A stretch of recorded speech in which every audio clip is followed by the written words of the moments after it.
part 3, and we were still talking about phonetics. So phonetics is the study of all sounds that have ever been used by humans in any language.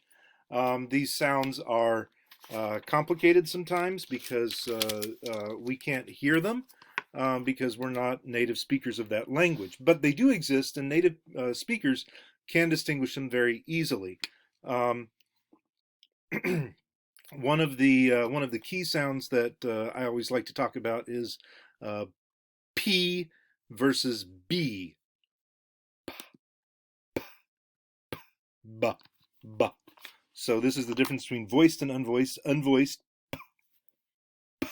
Now, if you put a vowel after that, pa, pa, right? Then you can. I'm feeling my vocal cords going in here, pa, and you can feel them go. You can feel them vibrating when I do the ah. But at the p, there's no vibration, right? So that's unvoiced. Voiced would be b, b, and you can feel that b is ba. It's voice for the ba as well as for the ah, right? Ba. That's the only difference between them, and it's a relatively easy difference. But because Arabic does not have the P sound, a lot of times when I was in Egypt, I would see a sign that said no barking. And this was usually because people were annoyed at people parking across their driveways, and so they'd put a sign out there saying "No barking," right? And I'd be like, "No, there's no parking." Yes, that's what they said, no barking, because it's really hard for Arabic speakers to distinguish between pa and ba because they just don't have the pa. It's not a part of their sound. I mean, of course, when people learn English better, uh, then it's easier. But even today, I've been studying Arabic, and I can't tell the difference between um, Saud and Seen, which are two completely different letters, and they appear in two different words, which are very different. Here's a picture of them. This first one is Islah, and this is Islah, right? And it's the letter here. It says this is a Saud, and this is a Seen. Um, Saud versus Seen. They're very different. You can see them here. Sorry, here. Saud, Seen. They're very different letters, but you can't uh, hear them because one is a Sa and one is a Sa. And so Islah versus Islah. And Islah means reform, and Islah means weaponry. And so when you're speaking fast, sometimes you say it the wrong way. And no, I wasn't talking about machine guns. I was talking about reform efforts. You're like, no, you did. You just said it wrong. Oh, I tried it. What is this? Nope, you said it wrong again. It's just really hard because I'm a non-native speaker and I don't have that. Those key distinctions in there. So this is what we call phonemics. Phonemics is a limited number of sounds that are used by a specific language. And so if you distinguish between pa and ba, then you have both sounds in your language, and you have parking, which is different from barking, and they're two different words. But if you don't have that sound, then you can say parking and you can say barking, and it'll be the same word. It's called a minimal pair, two words that differ in only one phoneme, one difference between them in terms of sound, whether it's voiced or unvoiced, or whether it's implosive versus explosive, or whether it's emphatic or non-emphatic. Um, the fact that we can distinguish between the words shows that we can distinguish between the sounds, and there you have one of the bases for your language. We're still not talking about meaning. We're just at the level of sound. Um, and you can make an entire career of being a phoneticist versus a phonologist. Um, but morphology is the third level, and now this is where we have sound attached to things. So this is the study of meaningful sounds, aka morphemes or words. Once we have meaning attached to these sounds, then we're into the world of morphology. So we have two different kinds of morphemes. We have free morphemes and bound morphemes. Free morphemes are words that can stand alone. This is what we normally think of as word, tree, blue, thinks, and these are all words. They work on their own. We also have bound morphemes. We have words that carry meaning, but they don't stand alone. They always have to be attached or quote unquote bound to a free morpheme, and so we call them bound morphemes. So the in rock and roll means and. It's just a sound. It's but it doesn't work on its own unless it's attached to rock and roll. Rock before it and roll after it. The id sounded in planted, right? Planted, id, confers past tenseness to the verb plant. The s sound, the s at the end of walk, walks, right? You add an s to it, you add a sound to it, and it brings it into the present tense. For second person, right?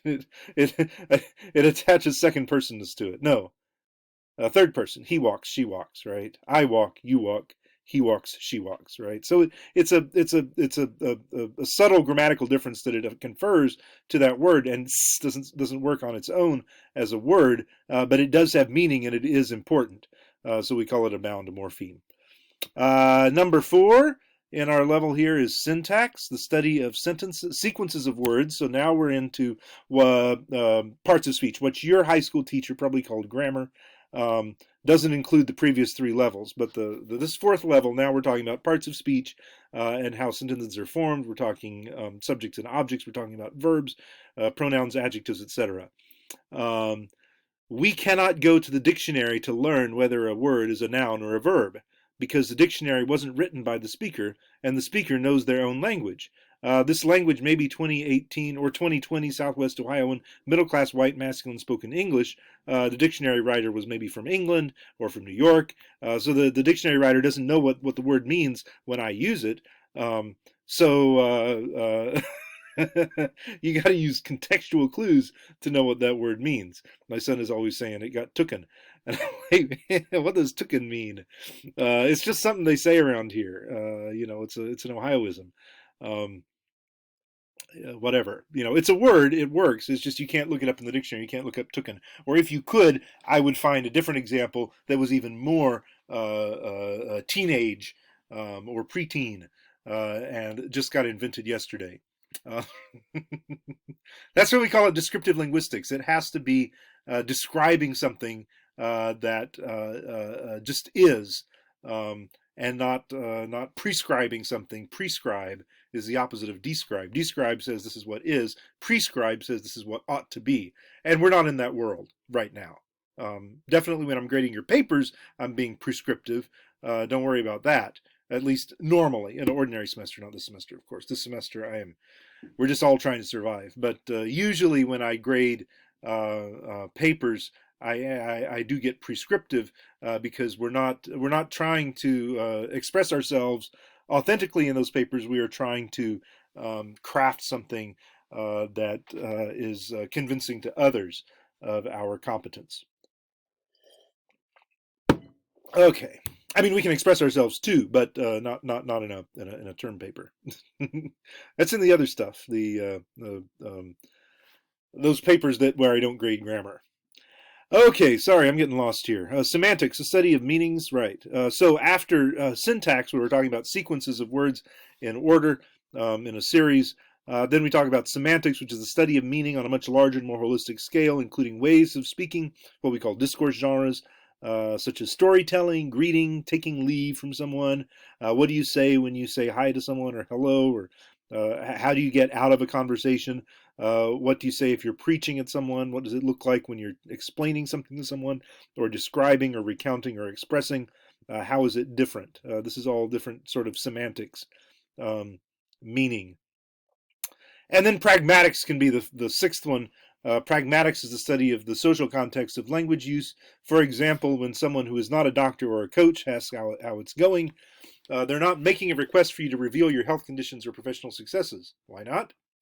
All right, so you walk up to someone and they say, hey, and you say, hey, how's it going? And they say, oh man, my back hurts, I've been a little constipated, but I think I'm getting better. You're like, dude, TMI. All I was doing was hailing you, right?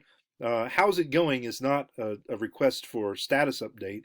It's a hail. It's saying, I recognize you as a social being in my world, right? I passed by 15 people, and the 16th was someone I knew. So I said, hey, how's it going to the 16th? Because that's you. And you say, hey, great. How's it going with you? And I say, great. And it's just, I recognize you as a social being in my world. And then the response is, I note your recognition and return the recognition, and we're still cool. So if you see someone who you know and you say, hey, how's it going? And they just look at you and keep on walking, you know something's wrong, right? And so that's basically all we're doing is we're testing whether the relationship status is still okay. Right?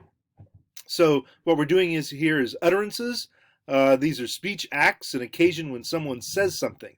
Studying what they said, why they said it, and what they wanted to do by saying it is just as important as studying what they said. And probably if you walk into the office at 9 a.m. and you say hi to the person next to you at the desk, and they say, hey, how's it going? And you say, great. And then you keep, working.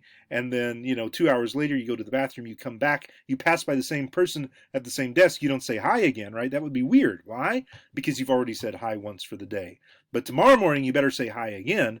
So it's basically marking out significant periods of time and just ordinary social relationships, how we maintain them, how we glue society together with these everyday utterances. It's absolutely the most fascinating topic because it's the nitty-gritty of social identity, and I really love it. Pragmatics.